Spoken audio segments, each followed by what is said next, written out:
And bedwetters can be completely transformed into dry children just by understanding what am I talking about. From the child between 11, 12 to 15, 17 years are more motivated children. They have got an issue of shame, they have got a body image, they're gradually getting into puberty, and they are more motivated individuals.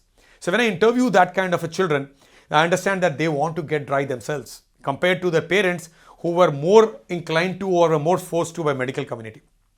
Such children who are bedwetting need to see their pediatricians, need to see their urologist, and probably take the journey of identifying what is happening.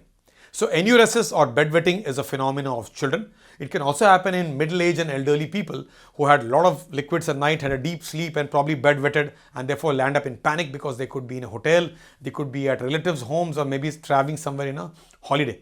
But when I concentrate on child and bedwetting, there are two kinds of treatments we take up.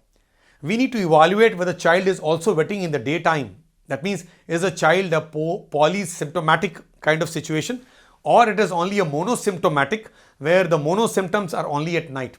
So those children who also wet in the daytime, who actually have urgency, frequency of urination and probably would wet their undergarments in the school, are those children who are polysymptomatic situation of enuresis or bedwetting, and they will have to be identified and treated both in the day and night. So there's a huge amount of behavioral therapy which goes on in terms of training the parents, training the children, whereas those children who are only bedwetting at night. So the behavioral therapy goes on in terms of limiting the nighttime water intake, using an alarm therapy, getting up 2 hours after they go to sleep. The food and the water intake, the last dinner and water intake should have a gap of at least 2 hours.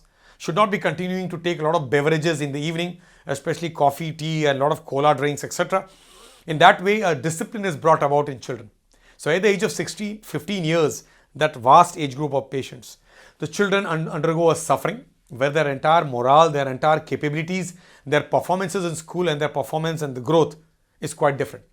So imagine those children whose bedwetting completely stopped by a therapy which is a pharmacotherapy. That means your pediatrician, your urologist does this job of identifying the cause, looks at the parents getting involved in alarm therapy, getting the child 1 to 2 hours after the first sleep, looking at a gap between the dinner and the sleep pattern, but at the same time work on other aspects, and those aspects are the medical management, or there are medicines available today which with a huge safety arm could gradually in the journey brought about an aspect of care which would bring them dry. So when they start turning dry, which happens over few weeks to few months, it gets better and better for them.